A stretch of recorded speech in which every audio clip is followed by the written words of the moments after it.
O jovem de família abastada não vê mais sentido em sua rotina. O olhar terno sobre pobres e enfermos leva-o ao encontro inesperado. Ele delira e a voz lhe fala: Francisco, reergue a minha igreja. Com as próprias mãos, constrói a capelinha da Porciúncula. E então a ficha cai. Não são os templos, mas a igreja espiritual que está desabando. Poder e riqueza, interesses e intrigas, já há séculos a afastam do ideal de simplicidade e fraternidade do Evangelho. Eis a missão, e para cumpri-la, na clareza do jovem louco, basta imitar Jesus no dia a dia. Francisco não quer ser padre e nem cardeal, não quer ordem e nem aparato algum. Seu lugar é o mundo, só por imposição de Roma, que na época proibia aos leigos de pregar o Evangelho, viria a tornar-se diácono sem remuneração. Até o fim não capitula, mas morre sob a frustração de ver seu ideal absorvido e manipulado pelo poder da estrutura. Francisco é meigo e vigoroso. Com seus fradinhos maltrapilhos, invade o reino do Papa mais poderoso da história, Inocêncio III, para pedir-lhe autorização para a sua ordem, única saída para realizar a sua missão. Escandaliza o pontífice e os cardeais ao relembrar-lhes o Sermão do Monte e ao dizer que o estatuto de seu agrupamento de abnegados só precisa de um artigo: a regra e a vida dos frades menores é observar o Evangelho. Francisco logo vira alvo da ironia dos orgulhosos gestores da igreja. Viver a mensagem de Jesus ao pé da letra no século XIII? Ingenuidade. Isso é inviável.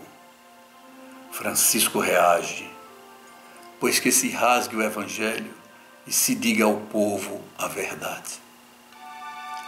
Ao final, a força do espírito e a praticidade da política prevalecem. O Papa cede.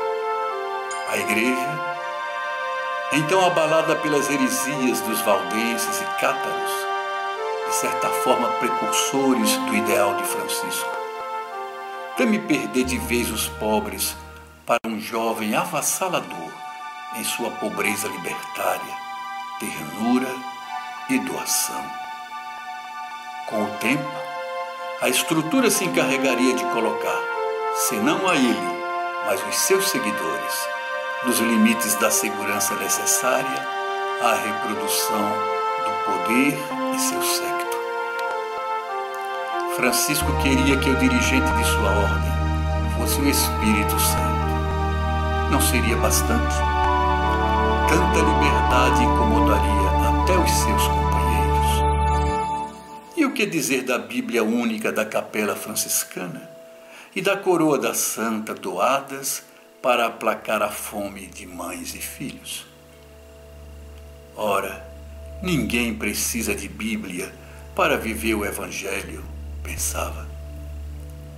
O crescimento da ordem e as querelas de sempre o empurraram para a floresta, por onde mais de um ano permaneceu recluso e pensativo. Morto, Francisco foi içado ao altar. Um santo verdadeiro só sobe ao altar depois de domesticado, o que, graças a Deus, só acontece após a sua morte, na manipulação da memória dos homens. É lá, no altar, que finalmente ele se torna inodoro e inofensivo. Ainda assim, foram necessários 800 anos para que um Papa ousasse chamar-se Francisco, um nome carregado de força e de compromisso.